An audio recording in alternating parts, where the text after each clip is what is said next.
오늘 에스겔 36장 말씀을 통해서 말씀을 깨닫는 지혜와 응답받는 기도의 은총이 우리에게 넘치게 될 줄로 믿습니다. 하나님은 분명히 이스라엘 백성들이 망한 뒤에는 회복의 말씀을 전하고 계시다라고 했습니다. 그런데 그 회복이 어떤 걸까요? 만약 하나님이 도와준다, 하나님이 다시 살게 하실 것이다, 나라를 일으켜 줄 것이니 걱정하지 마라, 이게 회복일까요? 이 회복에는 반드시 필요한 전제 조건이 있습니다. 그것은 바로 우리가 얼마나 형편없는 사람들인지를 알게 하시는 거예요. 우리의 죄를 밝히지 않으면, 우리의 죄로 우리가 완전히 망할 무능한 존재임을 밝히지 않으면 우리에게 임하는 하나님의 은혜가 보이지 않습니다. 왜냐하면 우리는 다 그렇게 생각하거든요. 나는 하나님이 도와주실 만한 존재야. 나는 이 정도 되는 사람이면 하나님이 복을 주실 만해 라고 생각하거든요. 그러나 그렇습니까? 그렇지 않거든요. 그래서 우리가 회복되기 위해서는 우리의 상태를 정확하게 아는 게 중요합니다. 그래서 하나님이 지금 33장 이후로 34장, 35장, 36장까지 계속해서 분명히 회복의 메시지 같은데 이게 좀 보면 우리말로 껄쩍지근합니다. 확실하게 딱 회복해 주시는 말씀이 아니라 계속 이건 욕하는 것도 아니고 이건 나무라는 것도 아니고 이거는 좀 회복은 회복인데 뭔가 좀 찜찜한 회복이 계속 이어지거든요. 왜 그러냐면 우리가 회복에 어울리지 않는 존재이기 때문입니다. 우리의 인간적인 본성이 회복시켜 줄 만한 전혀 어떠한 전제 조건이 없기 때문이에요. 그래서 하나님은 우리가 회복 분명히 될 것입니다. 회복되되 그러나 바로 알기를 원하시고 그렇게 아무런 회복될 만한 요소가 없는 우리를 살리시는 하나님의 긍휼하심과 하나님의 은혜와 하나님의 능력을 알게 하기를 원하시는 거예요. 그러니까 웬만큼 뭔가가 있어서 도와주시는 게 아니라 아무것도 도울 만한 거리가 없는데 그런 우리를 도와주신다는 거죠. 그래서 오늘 우리 이 말씀은 1, 2, 3절을 읽었는데 막 우리 마음이 복잡합니다. 불안합니다. 떨립니다. 그러나 이 말씀 속에 들어있는 하나님의 더 크신 계획을 한번 만나보기를 원합니다. 1절입니다. 인자야 너는 이스라엘 산들에게 예언하여 이르기를 이스라엘 산들아 여호와의 말씀을 들으라 그랬죠. 자, 노란색 드시고 표시합니다. 여호와의 말씀을 들으라. 자, 여호와의 말씀을 들으라 했는데 누구에게 들으라고요? 이스라엘 산들에게 들으라고요. 왜 산들이라고 했을까? 여러분 이스라엘 산들이 정말 산에게 말하는 게 아니잖아요. 자, 승악사나 잘 들어라 이게 아니잖아요. 뭐라고 그랬어요? 산들은 백성들이라고 그랬죠. 사람들, 백성들. 이스라엘 사람들아 라고 하는 말인데 그런데 어제는 또 에돔 사람을 가리켜서 세일사나 그랬잖아요. 세일사나, 세일사나. 오늘은 또 이스라엘 백성들한테 이스라엘 사나 왜 그럴까요? 왜 산이라고 표현하고 있는 겁니까? 이게 바로 34장에서 연결됩니다. 34장에서는 하나님께서 자기만 먹이는 이스라엘 목자들을 탓하시면서 다윗의 한 목자, 내가 한 목자를 일으킬 것이다. 그는 다윗의 후손인데 너희를 살릴 것이다 그랬죠. 그 목자가 너에게 오면 그 목자가 너희를 다스리고 그 목자가 너희를 양떼를 먹이려면 어디서 먹입니까? 산에서 먹이죠. 땅이 중요한 것입니다. 그래서 하나님은 그 목자가 우리를 구원하실 구원의 장소로서의 땅, 그 하나님의 새로운 목자가 우리에게 오셔서 우리를 먹이시고 기르시는 그 장소로서 개념으로 산을 말씀하시는 거예요. 그래서 하나님의 선택하신 땅은 지금 승승장구하고 지금 비웃고 배를 두드리면서 우리를 조롱하는 그 세일산이 아니라 지금 빼앗겨버린 땅, 지금은 비웃음 당하고 지금은 아무 힘도 없어 보이는 이스라엘 산들, 그 이스라엘 산들의 하나님이 오셔서 그 이스라엘 산들을 도우실 것이다 라고 하는 거예요. 그래서 지금은 빼앗긴 땅 이스라엘 산들에게 두 번이나 강조해서 예언하여 이르기를 이스라엘 산들아 여호와의 말씀을 들으라 하시는 겁니다. 여러분 지금 우리의 모습은 어떻습니까? 혹시 빼앗겨 버린 것처럼 무력하고 아무 힘도 없고 세상이 나를 이렇게 휘두르면 이렇게 휘둘리고 저렇게 끌고 가면 저렇게 끌려가 버리는 연약한 존재는 아닙니까? 그러나 그렇다 할지라도 하나님은 우리에게 지금 말씀하는 거예요. 뭐라고요? 여호와의 말씀을 들으라. 왜요? 그 말씀 속에 뭐가 있어요? 우리의 상황을 역전시키는 힘이 있어요. 여러분, 사람은 달라질 수 있습니까? 네, 달라질 수 있어요. 그런데 무엇을 통해서만? 하나님 말씀을 통해서만. 사람은 절대로 혼자서는 달라질 수 없고요. 아무리 결심을 하고 아무리 마음을 다잡고 아무리 정말 극단적인 선택을 할지라도 사람은 바뀌지 않거든요. 그러나 오직 하나, 하나님 말씀으로만 바뀐다. 그래서 빼앗겨버린 이스라엘 산들, 빼앗겨버린 이미 실패한 우리의 마음을 새롭게 갈아엎을 수 있는 유일한 방법이 뭔가? 여호와의 말씀이라는 거예요. 그래서 이 시간 하나님은 우리에게 이 새벽에 여호와의 말씀을 들으라 라고 하십니다. 2절입니다. 주 여호와께서 이같이 말씀하시기를, 자, 노란색 쳐야겠죠? 주 여호와께서 이같이 말씀하셨다. 이것은 여호와의 말씀이다. 이것이 에스겔에게 주시는 하나님의 사인이자 에스겔의 고유의 고백입니다. 주 여호와께서 이같이 말씀하시기를 뭐라고 했는가? 원수들이 내게 대하여 말하기를 아하 옛적 높은 곳이 우리의 기업이 되었도다 하였느니라. 여기서 말하는 원수들은 바벨론이 아닙니다. 이스라엘 주변 국가들입니다. 대표적으로 에돔입니다. 어제 우리가 35장에서 봤던 에돔이 뭐라고 했어요? 야, 이제 두 나라와 두 민족은 내 거다. 이스라엘, 유다, 너 이제 다 내 거야 라고 비웃었던 이스라엘의 멸망과 실패를 조롱했던 나라들이죠. 그 원수들 넓게 보면 여기 암몬도 들어가고 모압도 들어가고 여기에 뭐 에돔과 블레셋이 다 들어가죠. 두로와 시돈, 애굽까지 들어가죠. 자, 그런데 이 원수들이 내게 대하여 말하기를 뭐라고 했는가? 아하, 옛적 높은 곳이 우리의 기업이 되었다. 옛적 높은 곳이란 말은 뭐예요? 왕년에 잘 나가던 이들이죠. 예, 왕년에 우리가 쳐다도 못 보던 사람들, 우리가 왕년에는 기가 죽어 살던 사람들, 여기서 말하는 높은 곳, 여러분 예루살렘은요 굉장히 높아요. 실제로 높아요. 그래서 고지대에 있는데 이 고지대에 있는 예루살렘을 이 주변 국가들은 평상시엔 쳐다를 못 봤어요. 왜? 하나님이 지켜주셨기 때문에. 하나님이 왕으로 계시던 시절에 쳐다를 못 보던 그 예루살렘이 지금은 어떻게 됐어요? 우리의 기업이 되었다. 그러니까 얼마나 이 쌤통이라는 거예요. 얼마나 기분 좋고 얼마나 지금 배를 두드리면서 조롱하며 하는 말이 아닙니까? 아하, 옛적 높은 곳, 지금은 우리의 기업이 되어버린 예루살렘을 비웃는 말이죠. 자, 그러면서 이것도 참기 어려운 말인데 3절입니다. 그러므로 너는 예언하여 이르기를 주 여호와께서 이같이 말씀하시기를. 자, 여러분 여기 또 노란색 쳐보시고요. 여러분 이스라엘 산들이 옛적 높은 곳이 되어버렸다. 이건 무슨 말이냐면 자존심을 건드리는 말 아닙니까? 그런데 이 자존심은 완전히 무너집니다. 바로 이렇게 말씀하시죠. 그들이 너희를 황폐하게 하고, 즉 그냥 옛날의 영화를 잠시 잊게 만든 정도가 아니라 완전히 황폐하게 만들어버렸다. 완전히 수탈해서 아무것도 남은 게 없는 거예요. 집 한 채 남은 게 없고 밭 하나 남은 게 없고 제대로 있는 건 하나도 없다. 황폐하게 되었다. 무너져 버렸다는 거죠. 게다가 너희 사방을 삼켜버렸다. 다 먹어버렸다. 어떤 것도 남은 것이 없이 하나도 건질 것이 없단 말이죠. 게다가 너희가 남은 이방인의 기업이 되게 하여, 남은 이방인 그 주변 나라들이 다 쳐들어와서 약탈하고 다 먹고 그들의 기업을 삼아버렸다. 완전히 빼앗겼다는 거죠. 소유권이 완전히 없어졌고요. 사람의 말거리와 백성의 비방거리가 되게 하였도다. 여러분 이 말은요, 나라가 망한 것보다 더 기분 나쁜 거예요. 수군 된다는 거예요. 옆에서 야, 저 나라가 완전히 저렇게 망했네. 야, 정말 저렇게 망할 줄은 몰랐어. 어쩌면 저렇게 완전히 망하냐? 이러면서 수군 하는 얘기가 들리는데 이게 견딜 수가 없는 거죠. 아니, 나라가 망한 것도 좀 서러워 죽겠는데 완전히 다들 우리를 안주거리 삼아서 계속 이 이스라엘을 씹는다는 거예요. 여러분이 견딜 수 있겠습니까? 이 말은 뭘까요? 이 3절이 말하는 게 뭘까요? 무기력이죠. 완전한 실패죠. 하나도 건질 게 없고 완전히 이것은 기대할 것이 없는 것이죠. 여러분, 근데 왜 이렇게 하나님이 심하게 말씀하십니까?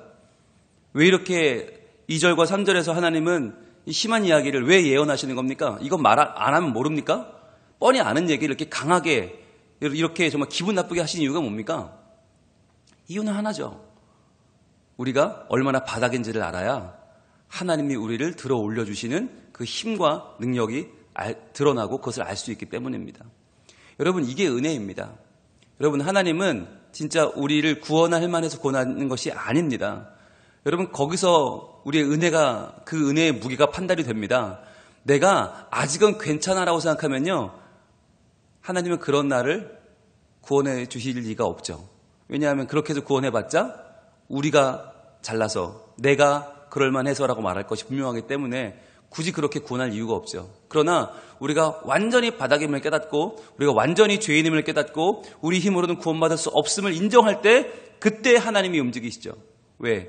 하나님의 거룩한 영광을 드러내기 위해서, 하나님의 위대하신 이름에, 그 이름의 영광이 드러나기 위해서 하나님은 우리가 무기력할 때, 우리가 힘이 없을 때, 바닥에 있을 때 하나님은 움직이십니다. 자, 그러면 그 하나님이 행하신 일이 무엇인가? 오늘 24절부터 한번 보겠습니다. 24절 말씀 우리 같이 읽을까요? 시작. 내가 너희를 여러 나라 가운데에서 인도하여 내고 여러 민족 가운데에서 모아 데리고 고국 땅에 들어가서. 자, 제일 중요한 단어는 뭘까요? 노란색 드시고 표시할까요? 내가 너희를입니다. 내가 너희를. 자, 그동안 1절, 2절, 3절, 4, 5, 6절, 7절, 8절 계속 되는 이 말씀에서 주어는 너희들이었어요. 근데 너희는 이스라엘 백성, 이스라엘 산들은 뭘 할 수 있었어요? 아무것도 할 수 있는 게 없었어요. 인간은 우리의 구원을 위해 할 수 있는 것이 없습니다. 우리가 벌어놓은 돈은요, 우리를 구원할 수 없고요.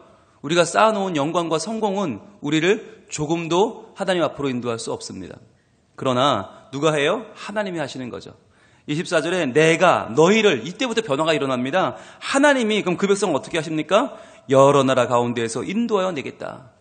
여러 나라에 흩어져 버린 그 자기 백성을 하나님이 인도하셔서 하나님의 것 삼으신다는 거예요. 소유권을 주장하시는 거예요.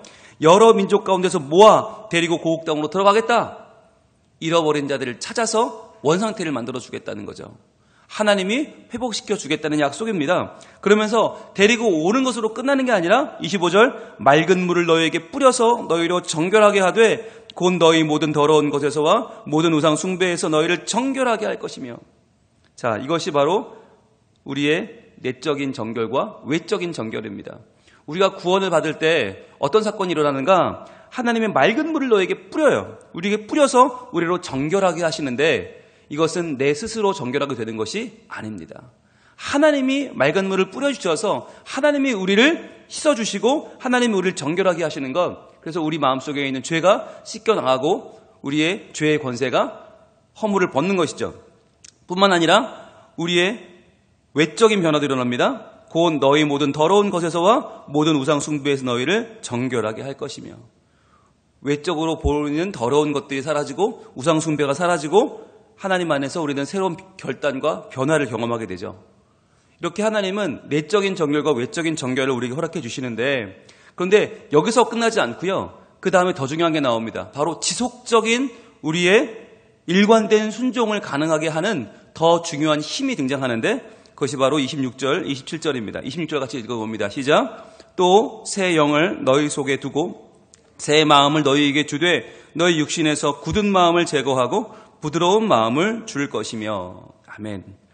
자, 새 영을 너희 속에 두겠다. 이 새 영이 바로 성령이시죠. 바로 성령의 충만이 우리에게 임하는데 그 성령의 충만이 임하는 이유가 뭐냐면 그 성령이 새 영이시기 때문이에요. 우리의 헌 영, 헌 마음은 하나님을 대적하는 마음이고 교만하고 완악한 마음이에요. 그 마음을 가지고는 우리가 순간의 변화는 가능하겠지만 지속적으로 일관되게 순종할 수 없단 말이죠. 하나님을 계속해서 따라갈 수 없단 말이에요. 그래서 하나님은 새 영이신 성령을 우리 속에 두시고 새 마음을 너희에게 주되 그랬어요. 새 마음을 주신다. 여러분, 이게 중요한 게 우리의 마음이 달라지는 게 아니에요.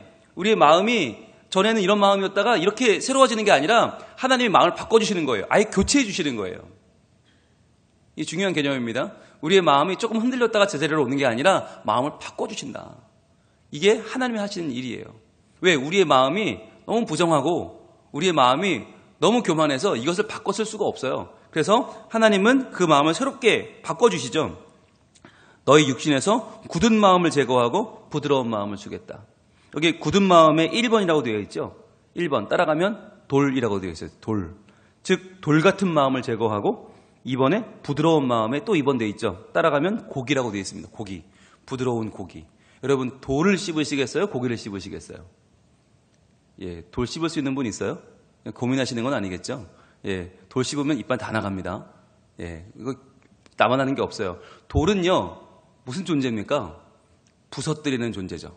돌은 막혀있는 존재고, 돌은 우리를 쓰러뜨리는 존재죠. 그런데 부드러운 마음은 뭐예요? 고기라고 하는 건 뭐예요? 우리를 살리는 힘이죠. 예, 부드럽고, 살아있고, 생생하고, 살리는 힘이죠. 자, 그러한 마음을 주겠다라고 하는 것은 이제 하나님이 우리의 마음을 변화시켜 주셔서 하나님을 따를 수 있는 지속적으로 일관되게 순종하고 하나님을 섬길 수 있는 우리의 마음을 새롭게 바꿔주시겠다라고 하는 약속입니다. 여러분 이것이 우리 자체적으로는 불가능한 일이죠. 그것을 하나님이 해주시겠다는 거예요. 그래서 27절에 보면 또 강조합니다. 또 내 영을 너희 속에 두어. 내 영을 너희 속에 두겠다. 너희로 내 율례를 행하게 하리니 너희가 내 규례를 지켜 행할지라. 노란색 드시고 표시합니다. 내 영을 너희 속에 두어. 여러분 제가 좋아하는 설교자 가운데 스펄전이라는 분이 계시는데 영국의 설교가인데 스펄전은 이 본문을 정말 너무나 감격적으로 말했어요. 이 본문은 그 어떠한 수사로도 표현할 수 없다. 어떠한 말로 어떠한 형형색색의 정말 아름다운 말을 갖다 붙여도 이 말을 다 담을 수가 없다라고 할 정도로 이 내 영을 너희 속에 두어라고 하는 이 말씀이 얼마나 가치 있는 말씀이고 얼마나 충격적인 말씀이고 얼마나 은혜로운 말씀인지를 여러 번 설교에 걸쳐서 강해한 적이 있어요. 왜냐하면 이것이야말로 우리가 살아날 수 있는 유일한 길이기 때문입니다. 여러분 우리가 하나님 말씀에 순간적인 도전을 받을 수 있어요. 순간적으로 우리 결단할 수 있고요. 순간적으로는 새로워질 것 같아요. 그런데 이내 돌아오죠. 금방 돌아오죠. 현실로 돌아가면 우리의 결단은 다 사라지고 여름 수련회 때 받은 은혜, 성경학교 받은 은혜, 결단한 부흥의 은혜는 금방 사라지고 말죠. 왜 그럴까요? 그만큼 우리에게는 새로운 뭔가가 필요한 거예요. 그냥 단순한 깨달음이 아니라 단순한 은혜와 감동이 아니라 무엇이 필요하냐면 새로운 영이 필요해요. 우리의 부정한 영, 우리의 이미 세상과 타협하고 더러워진 영으로는 새로워질 수가 없어요. 그때 내 영을 너희 속에 두겠다라고 하는 하나님의 영, 성령께서 우리를 지배하시고 성령이 우리를 완전히 이끌어 가시는 하나님에서 시작된 변화가 우리에게 필요하다는 거예요. 그래서 이것은 굉장히 개인적인 약속이면서 굉장히 실제적인 약속이면서 굉장히 구체적인 약속이면서 굉장히 우리가 의지할 만한 확실한 약속이다라고 스펄전은 강조하고 있습니다. 여러분 그래서 내 영을 너희 속에 두어 이 말은 정말 하나님이 얼마나 우리를 사랑하시고 얼마나 우리를 하나님의 처소를 삼으시는지가 분명하게 드러난 말씀이 아닐 수가 없어요. 여러분 이게 기적입니다. 여러분 기적은 우리 아들 서울대 가는 게 기적이 아니고요. 뭐 대기업 턱턱 붙는 게 기적이 아니고요. 암 환자가 낫는 게 기적이 아니고 진짜 기적이 뭐냐. 우리 부정한 우리 존재에 하나님의 영이 임하는 것입니다. 죄인인 나에게 성령께서 오시는 것입니다. 그래서 이렇게 부족한 나에게 성령께서 오셔서 성령님이 나를 주장해 가시는 게 이게 기적 중에 기적이에요. 말도 안 되는 기적이에요. 여러분 오늘 아침에 기도 제목이 많잖아요, 우리가. 그런데 그 많은 기도 제목을 한번 돌아보세요. 과연 이게 기도할 만한 제목인가? 과연 이게 내 마음을 걸고 내 시간과 생명을 쏟아 기도할 만한 제목인가? 여러분, 기도하셔야 되겠죠, 그죠? 그런데 그걸 기도할 때 먼저 기도해야 될 게 뭐냐면 하나님, 내 영을 새롭게 하소서. 이게 가장 먼저예요. 성령이 내게 오셔서 성령님이 내게 주인 되시고 성령님이 나를 새롭게 살려주옵소서. 이게 안 되면 아무리 좋은 일이 벌어져도 아무리 새로운 일이 벌어져도 아무리 내 문제가 해결돼도 나는 또 돌아가요. 또 아쉽고 또 두렵고 또 떨리고 또 불안하고 또 하나님께 나와서 주세요 하는 어린아이가 돼버리고 마는 거예요. 그러나 내 영이 하나님의 영으로 충만해지고 성령이 오셔서 나를 지배하시면 그때부터는 나는 정말 다른 사람이 될 수 있어요. 그때부터 나는 세상을 만나는 자세가 달라지고 문제를 판단하는 내 기준 자체가 달라지는 거예요. 그래서 하나님의 영이 우리에게 오시면 너희로 내 율례를 행하게 하리니 너희가 내 규례를 지켜 행할지니라. 하나님의 율례를 행할 수 있는 능력이 생기고 하나님의 규례를 지켜 행할 수 있는 내 마음의 자세가 생겨요. 이때부터는 어렵지 않아요. 이게 너무 당연한 거예요. 하나님과 함께하는 삶이 너무나 당연한 삶이고 하나님 말씀을 따르는 게 너무나 자연스러워진다는 거죠. 그러니까 억지로 율례를 지키려고 억지로 규례를 지키고 억지로 남의 눈치를 보려고 할 것이 아니라 우리의 영이 새로워져야 된다. 그래서 성령께서 내 안에 오시는 것을 우리는 마음을 열고 받아들이면 되는 것이죠.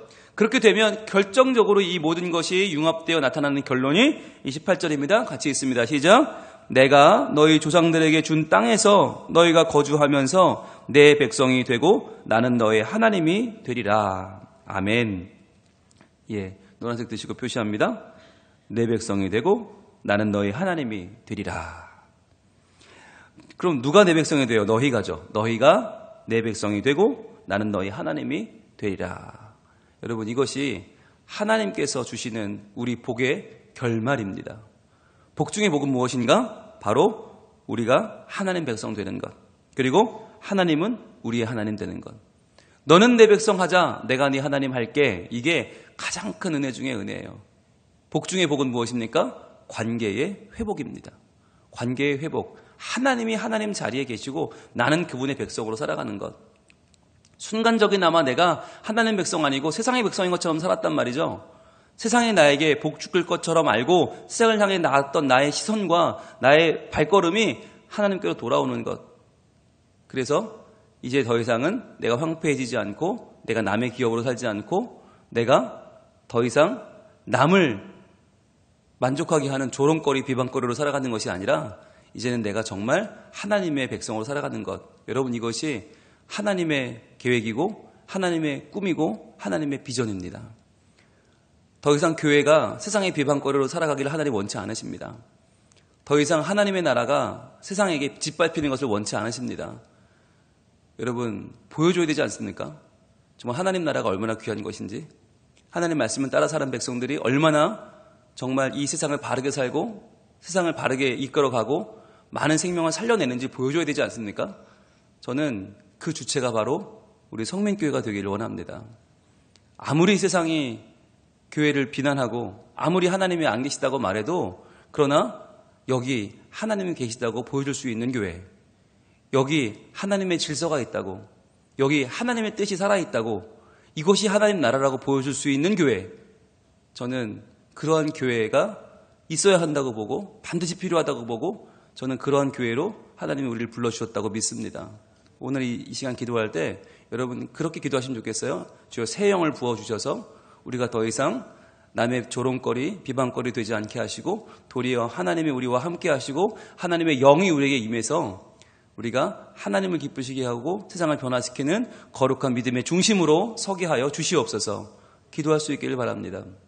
하나님께서 오늘도 우리의 기도를 들어주시고 새 영을 부어주셔서 우리의 영혼을 살리시고 우리의 가정과 일터를 살리시고 교회를 살리시는 놀라운 일이 오늘 우리 가운데 일어날 줄로 믿습니다. 기도하겠습니다.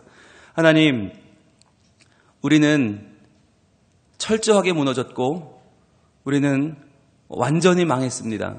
우리의 힘으로는, 우리의 능력으로는 도저히 구원받을 수 없고 우리는 하나님 백성이라 자랑스럽게 외칠 수 없습니다. 그러나 하나님께서는 우리를 포기하지 않으셨습니다.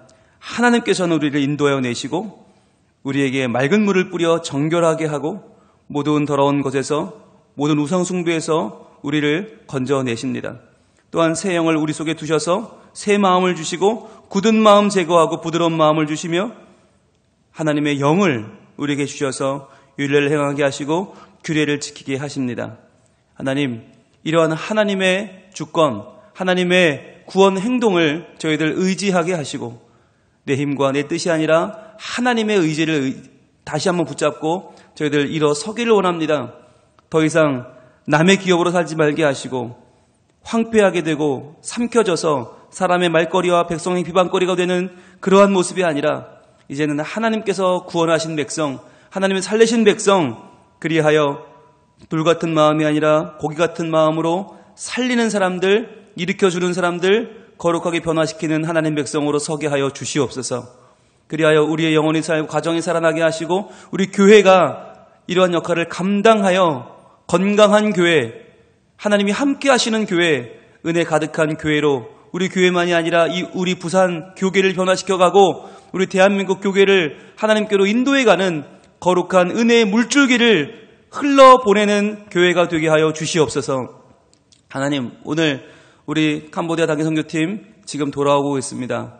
하나님, 잠시 후 8시 반이면 김해공항 도착하는데 도착하는 그 순간까지도 하나님께서 우리 모든 팀원들의 안전을 보호하여 주시고 주님, 그들이 돌아온 후에는 피곤함을 이겨내고 현실에 적응할 때 하나님께서 시차와 모든 어려움들을 도와주시고 또한 그들이 다녀온 은혜를 잘 간직하여 우리 교회가 정말 해야 될 일을 반드시 감당하고 잃어버린 영혼 돌아오게 하고 낙심한 영혼을 일으켜주는 하나님의 사역을 감당하는 교회가 되게 하시고 우리 29명의 모든 대원들이 하나님의 사람으로 앞으로도 언제까지나 쓰임받는 거룩한 사명을 잃어버리지 말게 하여 주시옵소서.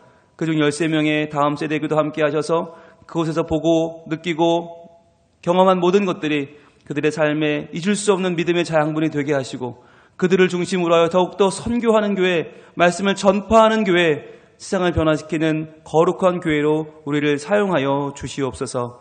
주님께서 이 아침에 은혜 주시고 복 주심을 감사하며 이제 내일은 주일입니다.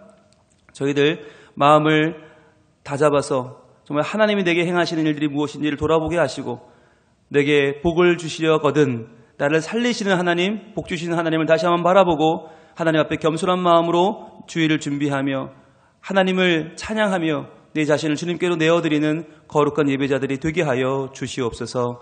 예수님 이름으로 기도합니다. 아멘.